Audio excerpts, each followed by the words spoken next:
Hans Christian Andersen, The Wild Swans. Far away in the land to which the swallows fly when it is winter, dwelt a king who had 11 sons and one daughter named Eliza. The 11 brothers were princes, and each went to school with a star on his breast and a sword by his side. They wrote with diamond pencils on gold slates, and learned their lessons so quickly and read so easily that everyone might know they were princes. Their sister Eliza sat on a little stool of plate glass and had a book full of pictures, which had cost as much as half a kingdom. Oh, these children were indeed happy, but it was not to remain so always. Their father, who was king of the country, married a very wicked queen who did not love the poor children at all. They knew this from the very first day after the wedding. In the palace there were great festivities, and the children played at receiving company. But instead of having, as usual, all the cakes and apples that were left, she gave them some sand in a teacup and told them to pretend it was cake. The week after, she sent little Eliza into the country to a peasant and his wife, and then she told the king so many untrue things about the young princes that he gave himself no more trouble respecting them.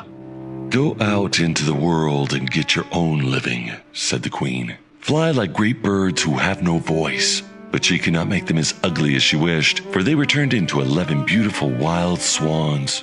Then, with a strange cry, they flew through the windows of the palace, over the park to the forest beyond.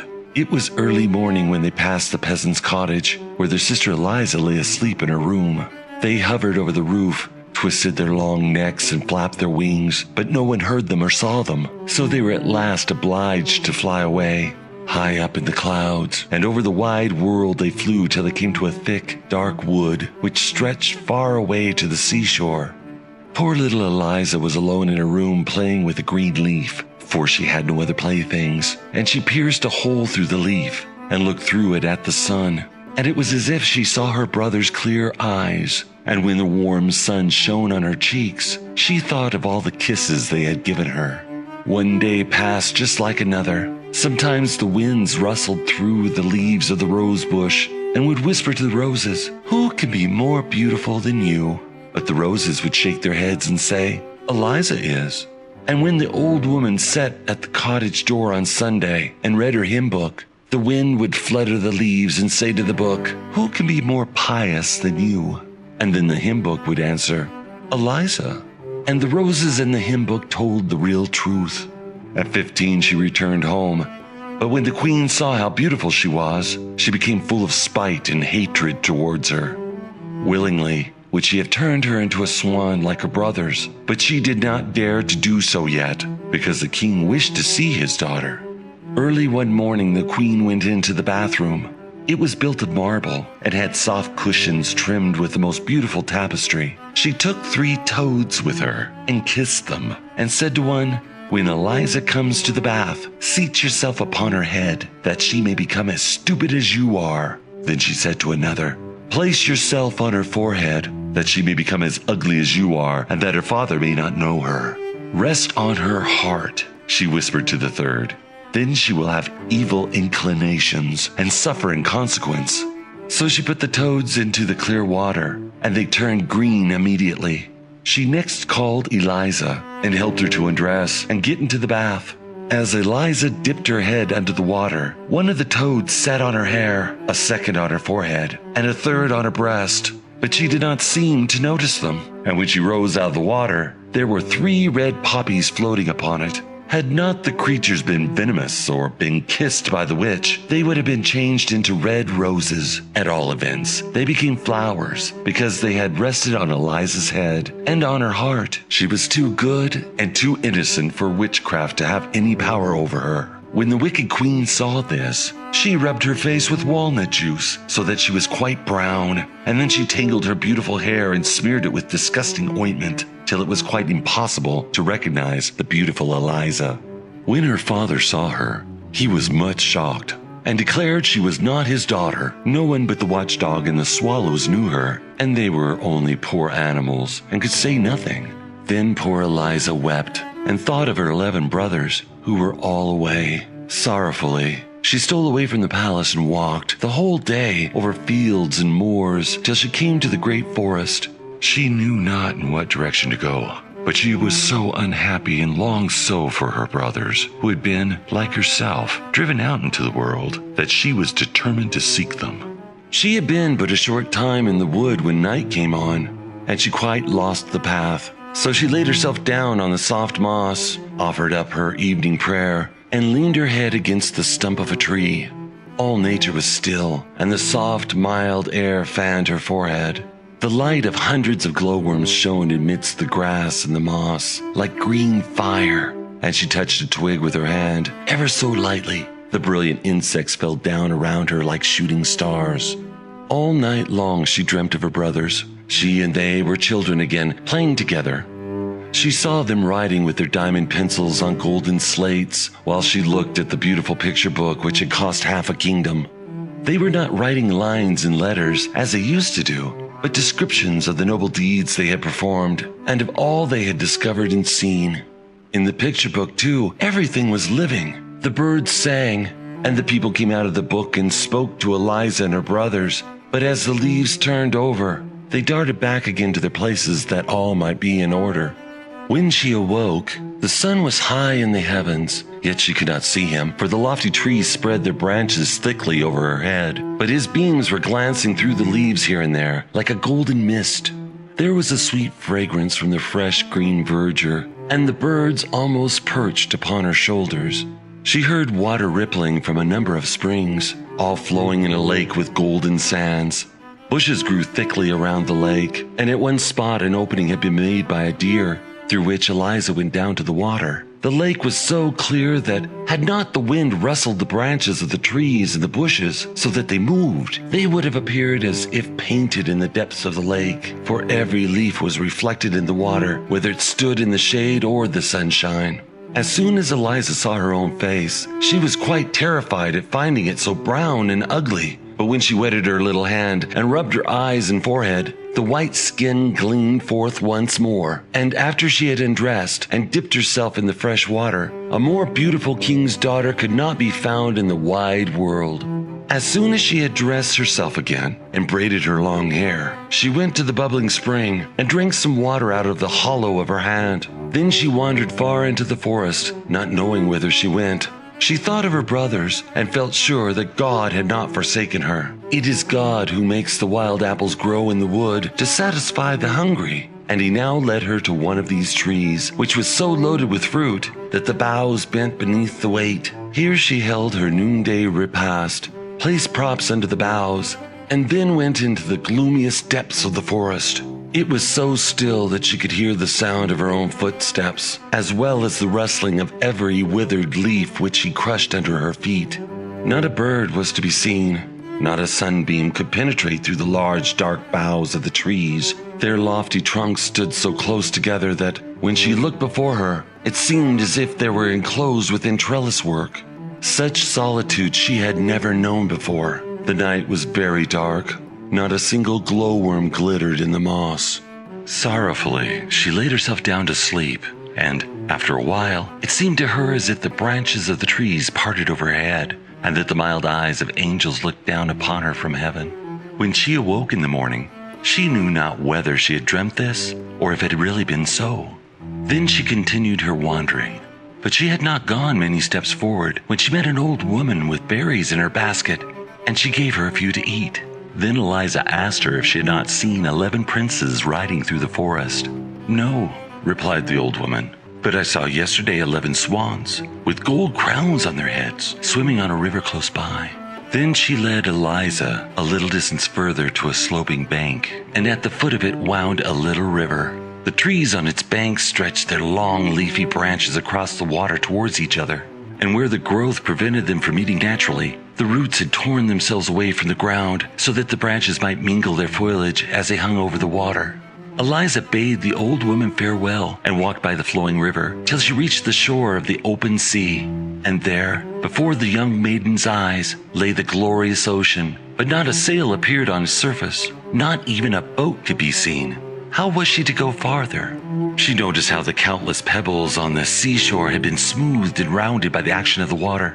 Glass, iron, stones, everything that lay there mingled together, had taken its shape from the same power and felt as smooth or even smoother than her own delicate hand. "The water rolls on without weariness," she said, "till all that is hard becomes smooth. So will I be unwearied in my task." Thanks for your lessons, bright rolling waves. My heart tells me that you will lead me to my dear brothers. On the foam-covered seaweeds lay 11 white swan feathers, which she gathered up and placed together. Drops of water lay upon them. Whether they were dewdrops or tears, no one could say. Lonely as it was on the seashore, she did not observe it, for the ever-moving sea showed more changes in a few hours than the most varying lake could produce during a whole year. If a black, heavy cloud arose, it was as if the sea said, "I can look dark and angry too." And then the wind blew, and the waves turned to white foam as they rolled. When the wind slept, and the clouds glowed with the red sunlight, then the sea looked like a rose leaf. But however quietly its white glassy surface rested, there was still a motion on the shore, as its waves rose and fell like the breast of a sleeping child. When the sun was about to set, Eliza saw 11 white swans with golden crowns on their heads, flying towards the land, one behind the other, like a long white ribbon. Then Eliza went down the slope from the shore and hid herself behind the bushes. The swans alighted quite close to her and flapped their great white wings. As soon as the sun had disappeared under the water, the feathers of the swans fell off, and 11 beautiful princes, Eliza's brothers, stood near her. She uttered a loud cry, for although they were very much changed, she knew them immediately. She sprang into their arms and called them each by name. Then how happy the princes were at meeting their little sister again, for they recognized her, although she had grown so tall and beautiful. They laughed and they wept, and very soon understood how wickedly their mother had acted to them all. "We brothers," said the eldest, "fly about as wild swans, so long as the sun is in the sky. But as soon as it sinks behind the hills, we recover our human shape. Therefore, we must always be near a resting place for our feet before sunset. For if we should be flying towards the clouds at the time we recovered our natural shape as men, we should sink deep into the sea. We do not dwell here, but in a land just as fair that lies beyond the ocean, which we have to cross for a long distance. There is no island in our passage upon which we could pass the night, nothing but a little rock rising out of the sea upon which we can scarcely stand with safety, even closely crowded together. If the sea is rough, the foam dashes over us, yet we thank God even for this rock. We have passed whole nights upon it, or we should never have reached our beloved fatherland, for our flight across the sea occupies 2 of the longest days in the year. We have permission to visit our home once in every year, and to remain 11 days, during which we fly across the forest to look once more at the palace where our father dwells, and where we were born, and at the church where our mother lies buried. Here it seems as if the very trees and bushes were related to us. The wild horses leap over the plains as we have seen them in our childhood. The charcoal burners sing the old songs to which we have danced as children. This is our fatherland, to which we are drawn by loving ties, and here we have found you, our dear little sister. 2 days longer we can remain here, and then we must fly away to a beautiful land which is not our home. And how can we take you with us? We have neither ship nor boat." "How can I break this spell?" said their sister. And then she talked about it nearly the whole night, only slumbering for a few hours. Eliza was awakened by the rustling of the swans' wings as they soared above. Her brothers were again changed to swans, and they flew in circles wider and wider till they were far away. But one of them, the youngest swan, remained behind and laid his head in his sister's lap while she stroked his wings, and they remained together the whole day. Towards evening, the rest came back, and as the sun went down, they resumed their natural forms. "Tomorrow," said one, "we shall fly away, not to return again until a whole year has passed. But we cannot leave you here. Have you courage to go with us? My arm is strong enough to carry you through the wood, and will not all our wings be strong enough to fly with you over the sea?" "Yes, take me with you," said Eliza. Then they spent the whole night in weaving a net with the pliant willow and rushes. It was very large and strong. Eliza laid herself down on the net, and when the sun rose, and her brothers again became wild swans, they took up the net with their beaks, and they flew up to the clouds with their dear sister, who still slept. The sunbeams fell on her face. Therefore one of the swans soared over her head, so that his broad wings might shade her. They were far from the land when Eliza woke. She thought she must still be dreaming. It seemed so strange to her to feel herself being carried so high in the air over the sea.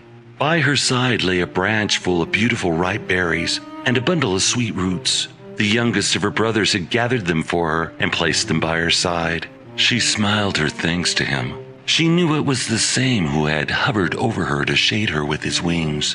They were now so high that a large ship beneath them looked like a white seagull skimming the waves. A great cloud floating behind them appeared like a vast mountain, and upon it Eliza saw her own shadow and those of the 11 swans, looking gigantic in size. Altogether it formed a more beautiful picture than she had ever seen. But as the sun rose higher and the clouds were left behind, the shadowy picture vanished away. Onward the whole day they flew through the air like a winged arrow, yet more slowly than usual, for they had their sister to carry. The weather seemed inclined to be stormy, and Eliza watched the sinking sun with great anxiety, for the little rock of the ocean was not yet in sight. It appeared to her as if the swans were making great efforts with their wings. Alas, she was the cause of their not advancing more quickly. When the sun set, they would change to men, fall into the sea and be drowned. Then she offered a prayer from her inmost heart, but still no appearance of the rock. Dark clouds came nearer. The gusts of wind told of a coming storm, while from a thick, heavy mass of clouds the lightning burst forth flash after flash.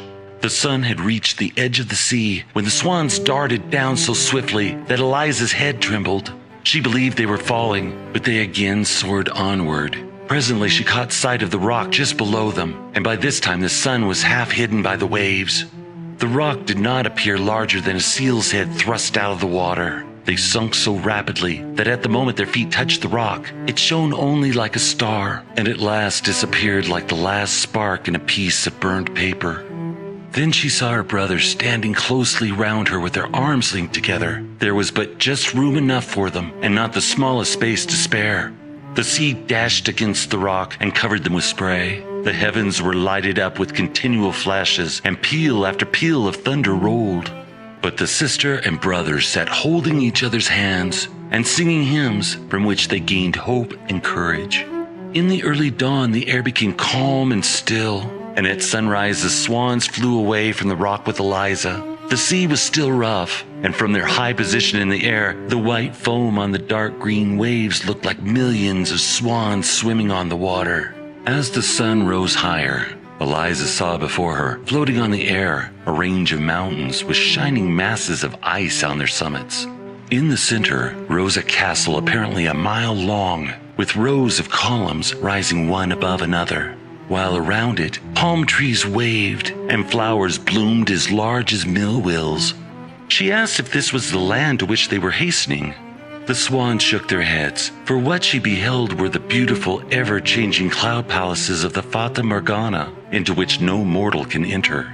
Eliza was still gazing at the scene when mountains, forests, and castles melted away, and 20 stately churches rose in their stead, with high towers and pointed Gothic windows. Eliza even fancied she could hear the tones of the organ, but it was the music of the murmuring sea which she heard.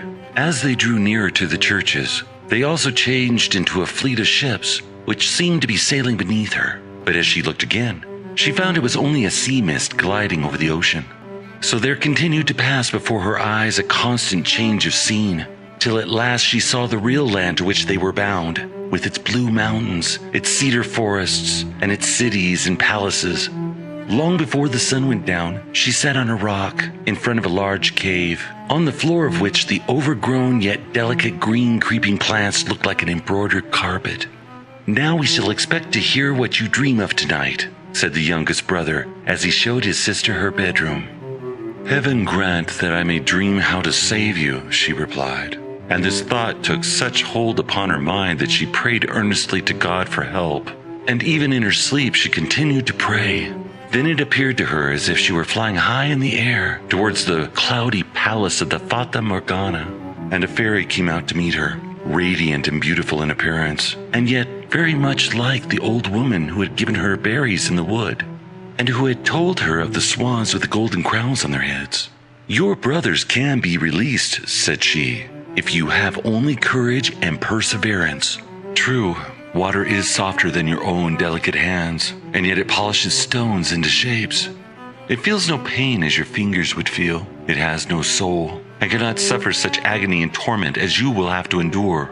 Do you see the stinging nettle which I hold in my hand? Quantities of the same sort grow round the cave in which you sleep, but none will be of any use to you unless they grow upon the graves in a churchyard. These you must gather even while they burn blisters on your hands. Break them to pieces with your hands and feet, and they will become flax, from which you must spin and weave 11 coats with long sleeves. If these are then thrown over the 11 swans, the spell will be broken. But remember that from the moment you commence your task until it is finished, even should it occupy years of your life, you must not speak. The first words you utter will pierce through the hearts of your brothers like a deadly dagger. Their lives hang upon your tongue. Remember all I have told you. And as she finished speaking, she touched her hand lightly with the nettle, and a pain, as of burning fire, awoke Eliza. It was broad daylight, and close by where she had been sleeping lay a nettle like the one she had seen in her dream. She fell on her knees and offered her thanks to God. Then she went forth from the cave to begin her work with her delicate hands. She groped in amongst the ugly nettles, which burnt great blisters on her hands and arms, but she determined to bear it gladly if only she could release her dear brothers. So she bruised the nettles with her bare feet and spun the flax. At sunset her brothers returned, and were very much frightened when they found her dumb. They believed it to be some new sorcery of their wicked stepmother. But when they saw her hands, they understood what she was doing on their behalf, and the youngest brother wept. And where his tears fell, the pain ceased, and the burning blisters vanished. She kept to her work all night, for she could not rest till she had released her dear brothers. During the whole of the following day, while her brothers were absent, she sat in solitude, but never before had the time flown so quickly. One coat was already finished, and she had begun the second, when she heard the huntsman's horn and was struck with fear. The sound came nearer and nearer. She heard the dogs barking and fled with terror into the cave. She hastily bound together the nettles she had gathered into a bundle and set upon them. Immediately a great dog came bounding towards her out of the ravine, and then another and another. They barked loudly, ran back, and then came again. In a very few minutes, all the huntsmen stood before the cave, and the handsomest of them was the king of the country. He advanced towards her, for he had never seen a more beautiful maiden. "How did you come here, my sweet child?" he asked. But Eliza shook her head. She dared not speak, at the cost of her brothers' lives, and she hid her hands under her apron, so that the king might not see how she must be suffering. "Come with me," he said. "Here you cannot remain. If you are as good as you are beautiful, I will dress you in silk and velvet. I will place a golden crown upon your head, and you shall dwell and rule and make your home in my richest castle." And then he lifted her on his horse. She wept and wrung her hands, but the king said, "I wish only for your happiness. A time will come when you will thank me for this." And then he galloped away over the mountains, holding her before him on his horse, and the hunters followed behind them. As the sun went down, they approached a fair royal city with churches and cupolas. On arriving at the castle, the king led her into marble halls, where large fountains played, and where the walls and ceilings were covered with rich paintings. But she had no eyes for all these glorious sights. She could only mourn and weep. Patiently she allowed the women to array her in royal robes, to weave pearls in her hair, and to draw soft gloves over her blistered fingers. As she stood before them in all her rich dress, she looked so dazzlingly beautiful that the court bowed low in her presence. Then the king declared his intention of making her his bride, but the archbishop shook his head and whispered that the fair young maiden was only a witch who had blinded the king's eyes and bewitched his heart. But the king would not listen to this. He ordered the music to sound, the daintiest dishes to be served, and the loveliest maidens to dance. Afterwards, he led her through fragrant gardens and lofty halls, but not a smile appeared on her lips or sparkled in her eyes. She looked the very picture of grief. Then the king opened the door of a little chamber in which she was to sleep. It was adorned with rich green tapestry, and resembled the cave in which he had found her. On the floor lay the bundle of flax which she had spun from the nettles, and under the ceiling hung the coat she had made. These things had been brought away from the cave as curiosities by one of the huntsmen. "Here you can dream yourself back again in the old home in the cave," said the king. "Here is the work with which you employed yourself. It will amuse you now in the midst of all this splendor to think of that time." When Eliza saw all these things which lay so near her heart, a smile played around her mouth, and the crimson blood rushed to her cheeks. She thought of her brothers, and their release made her so joyful that she kissed the king's hand. Then he pressed her to his heart. Very soon the joyous church bells announced the marriage feast, and that the beautiful dumb girl out of the wood was to be made the queen of the country. Then the archbishop whispered wicked words in the king's ear, but they did not sink into his heart. The marriage was still to take place, and the archbishop himself had to place the crown on the bride's head. In his wicked spite, he pressed the narrow circlet so tightly on her forehead that it caused her pain.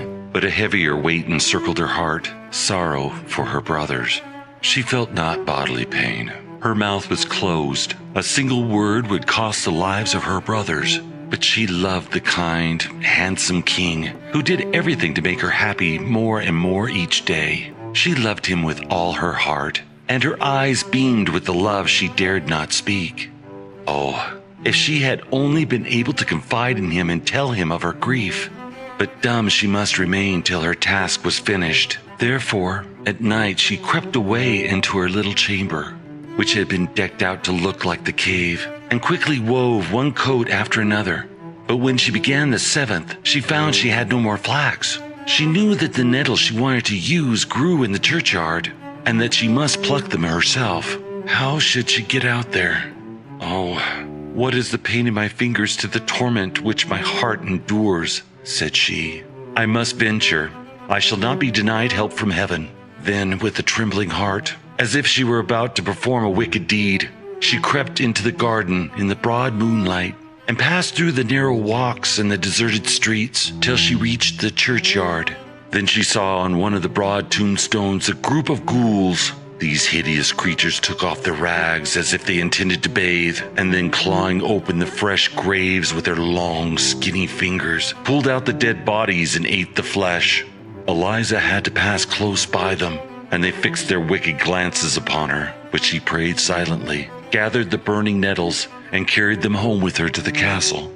One person only had seen her, and that was the archbishop. He was awake while everybody was asleep. Now he thought his opinion was evidently correct. All was not right with the queen. She was a witch, and had bewitched the king and all the people.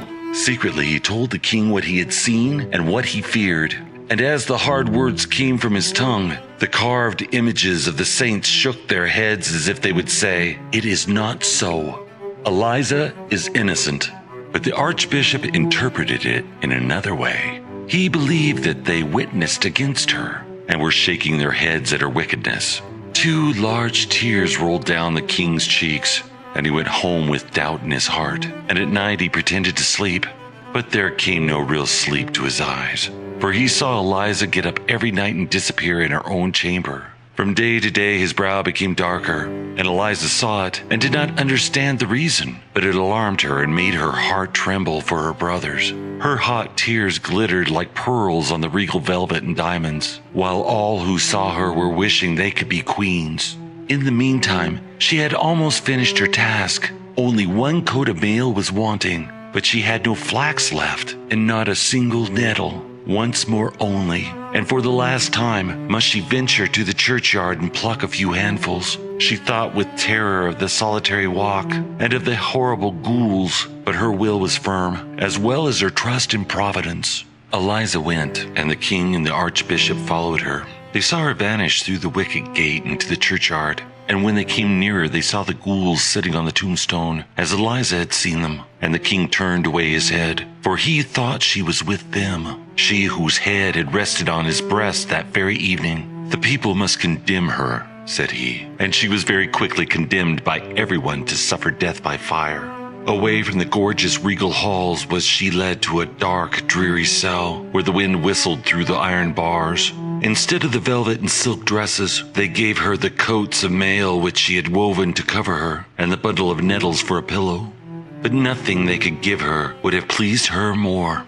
She continued her task with joy and prayed for help while the street boys sang jeering songs about her, and not a soul comforted her with a kind word. Towards evening, she heard at the grating the flutter of a swan's wing. It was her youngest brother. He had found his sister, and she sobbed for joy, although she knew that very likely this would be the last night she would have to live.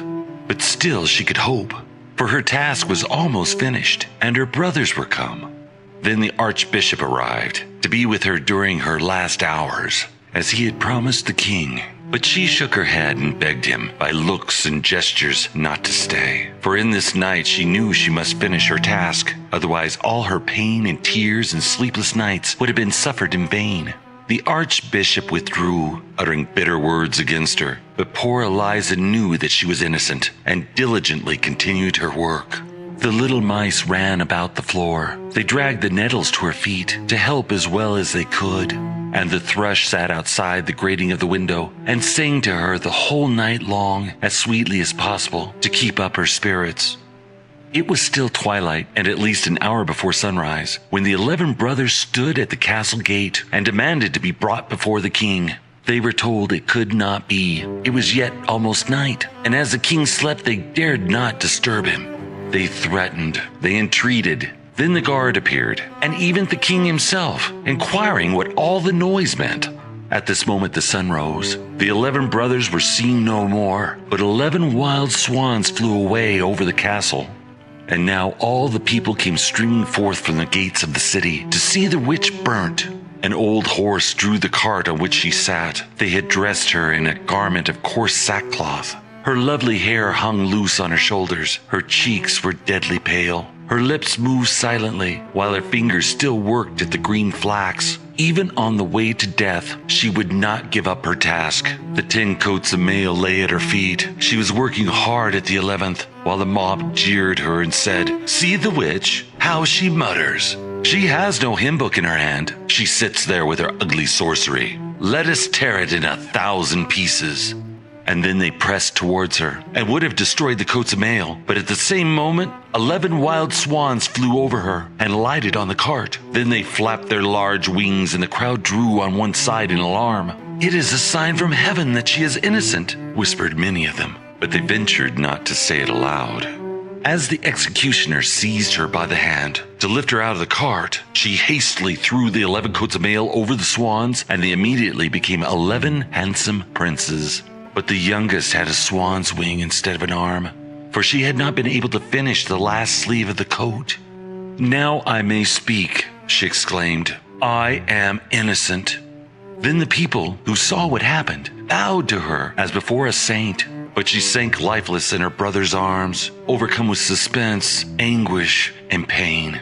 "Yes, she is innocent," said the eldest brother. And then he related all that had taken place. And while he spoke, there rose in the air a fragrance as from millions of roses. Every piece of faggot in the pile had taken root and threw out branches, and appeared a thick hedge, large and high, covered with roses, while above all bloomed a white and shining flower that glittered like a star. This flower the king plucked and placed in Eliza's bosom, when she awoke from her swoon with peace and happiness in her heart. And all the church bells rang of themselves, and the birds came in great troops, and a marriage procession returned to the castle, such as no king had ever before seen.